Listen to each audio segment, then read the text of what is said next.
In this penultimate study of the Song of Songs, we consider together chapter 8, verses 1 to 14. In the New International Version that we've been using together, it reads, "If only you were to me like a brother who was nursed at my mother's breasts. Then if I found you outside, I would kiss you and no one would despise me. I would lead you and bring you to my mother's house, she who has taught me. I would give you spiced wine to drink, the nectar of my pomegranates. His left arm is under my head and his right arm embraces me. Daughter of Jerusalem, I charge you, do not arouse or awaken love until it so desires." Who is this coming up from the wilderness, leaning on her beloved? "Under the apple tree I roused you. There your mother conceived you. There she who was in labour gave you birth. Place me like a seal over your heart, like a seal on your arm, for love is as strong as death, its jealousy unyielding as the grave. It burns like blazing fire, like a mighty flame. Many waters cannot quench love, rivers cannot sweep it away. If one were to give all the wealth of one's house for love, it would be utterly scorned. We have a little sister, and her breasts are not yet grown. What shall we do for our sister on the day she is spoken for? If she is a wall, we will build towers of silver on her. If she is a door, we will enclose her with panels of cedar. I am a wall, and my breasts are like towers. Thus I have become in his eyes like one bringing contentment. Solomon had a vineyard in Baal Hamon. He let out his vineyard to tenants. Each was to bring for its fruit 1,000 shekels of silver. But my own vineyard is mine to give. The 1,000 shekels are for you, Solomon, and 200 are for those who tend its fruit. You who dwell in gardens, with friends in attendance, let me hear your voice. Come away, my beloved, and be like a gazelle or like a young stag on the spice-laden mountains." The final chapter of the Song of Songs stands apart from all that has preceded it. Earlier, the various songs or poems have been of a reasonable length and relatively self-contained. With the present chapter, we are introduced to what seems like a kaleidoscope of short extracts from a range of poems. Moreover, while it's been possible to place the earlier songs on an imagined timeline from courtship to early married life, the time references in this chapter seem to jump all over the place. And yet, for all the apparent chaos, this is the chapter that is most explicitly reflective and implicitly given to providing an insight into human sexuality.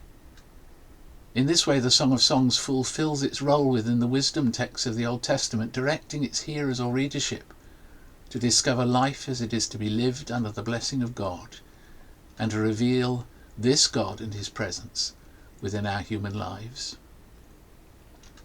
The first couple of verses appear to take us back to a time before anything else so far described in the book took place.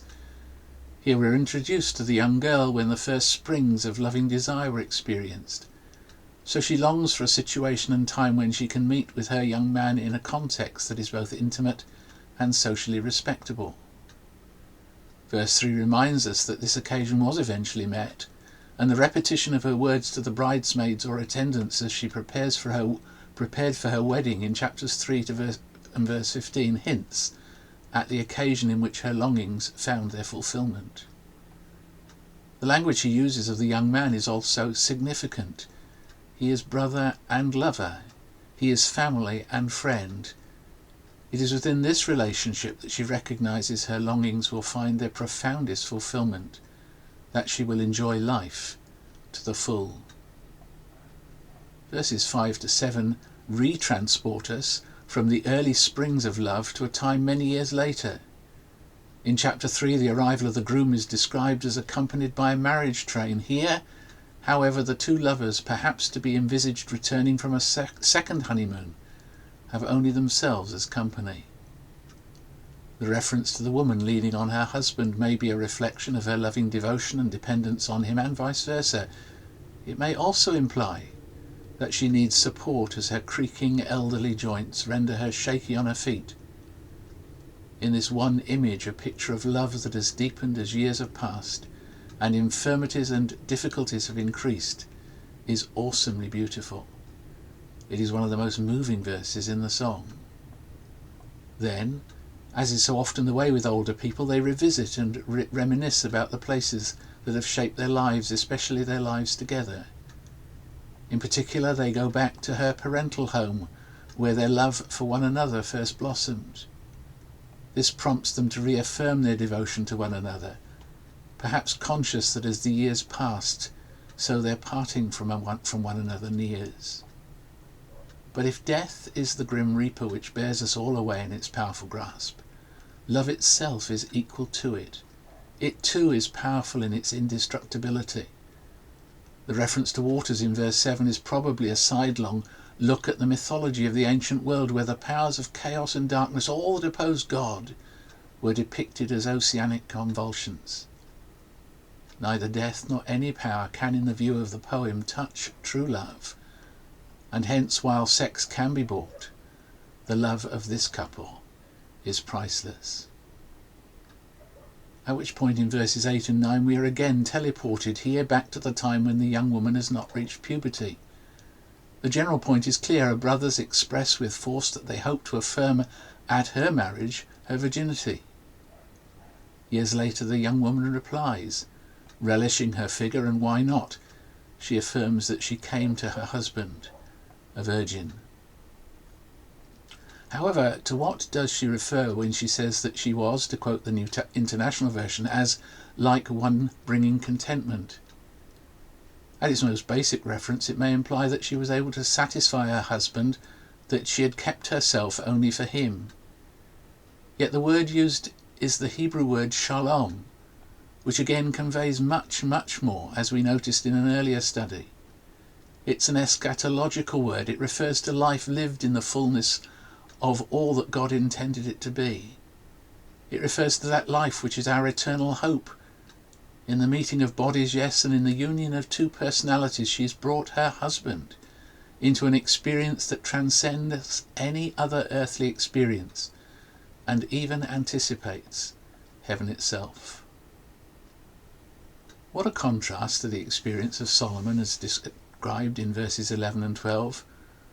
For reasons of political expediency he had many wives, and for reasons of sexual fulfillment he had many other women described elsewhere as concubines. In his court, sex was a matter of political expediency, a financial transaction, or the fulfillment of physical lust. However, the bride indicates she's not one to be traded or bought. Her vineyard is one that she will freely make available, but only to the one she loves. Briefly and tantalizingly, the song ends with two short comments by the man and the woman in verses 13 and 14.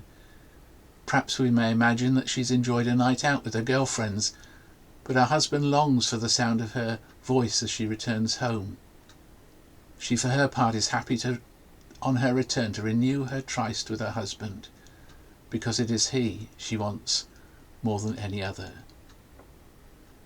It is tempting to locate these two verses at the time alluded to in verses 5 to 7. Their bodies have become lined and fragile. They still, however, find delight in one another's embrace.